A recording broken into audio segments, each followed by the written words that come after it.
Từ từ lên hai bạn.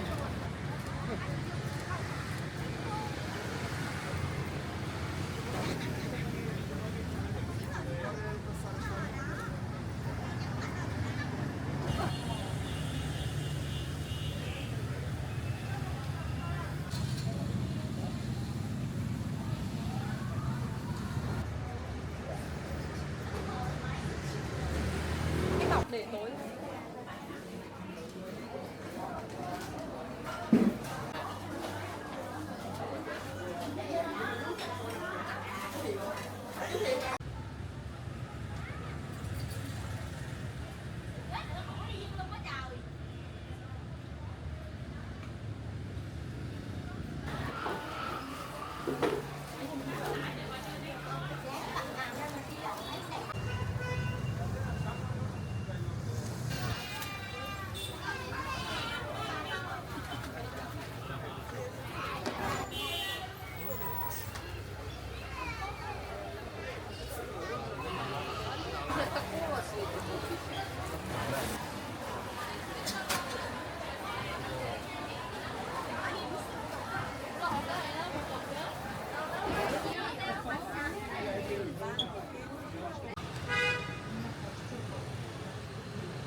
Сейчас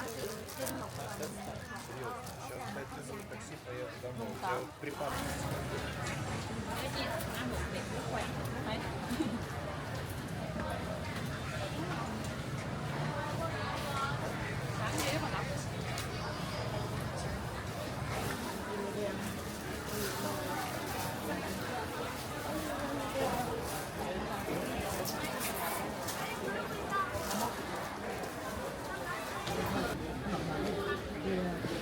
Kia được đây một cái bằng chữ dẫn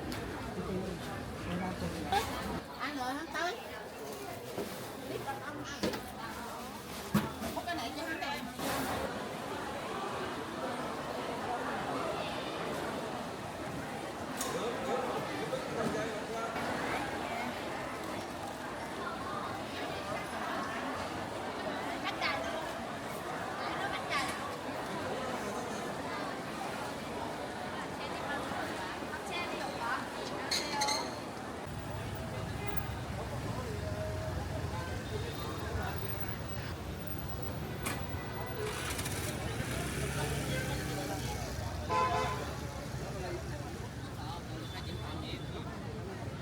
아가야 EMC 붙여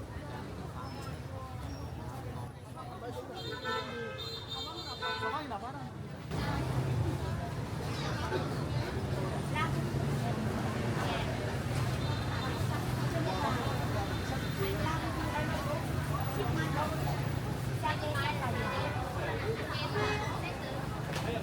thầy mà đi mà cảm thấy là vui mà không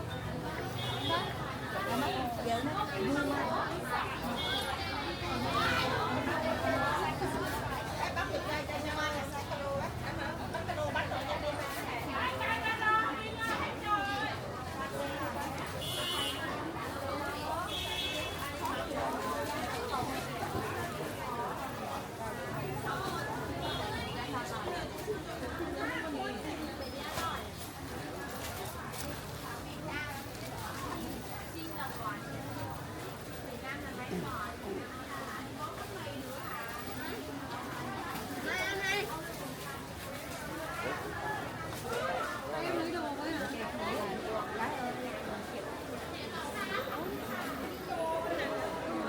Hello sir, you buy coffee sir?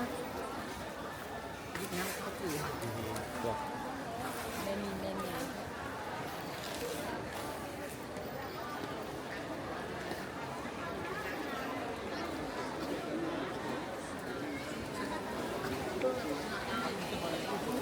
저녁에 먹을 집이 어제처럼 그런 거 không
찌는 있어.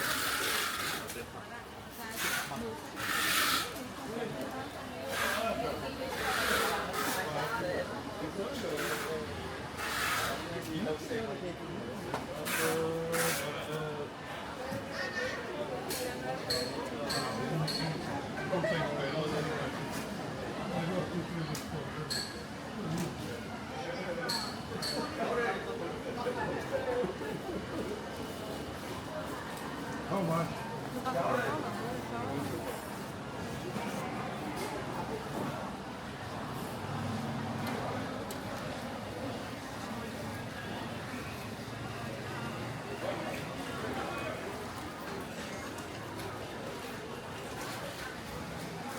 Nào, cho miếng thịt pla ăn ta.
Mới đọc qua cái qua bà chuối, thấy bà chuối đứng phải lo làm bà chuối trước.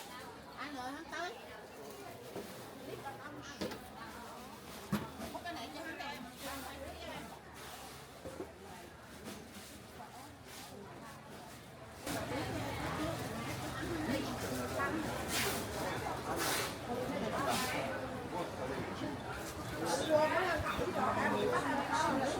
Về nhà đó anh mua bao ẩu để nhà.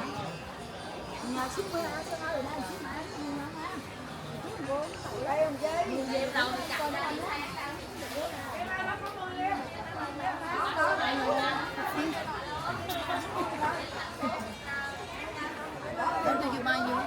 Quanh mặt cái lông đấy.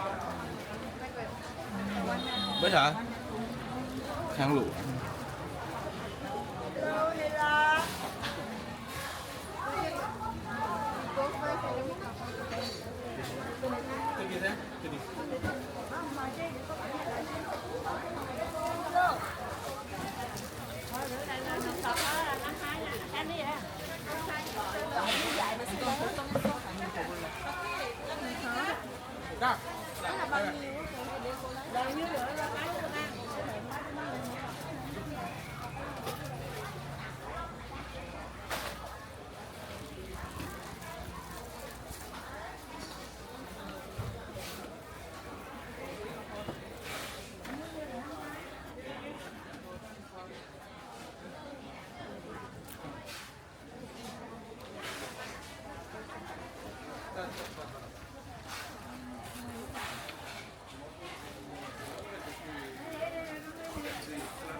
sắm một túi dương được như heo.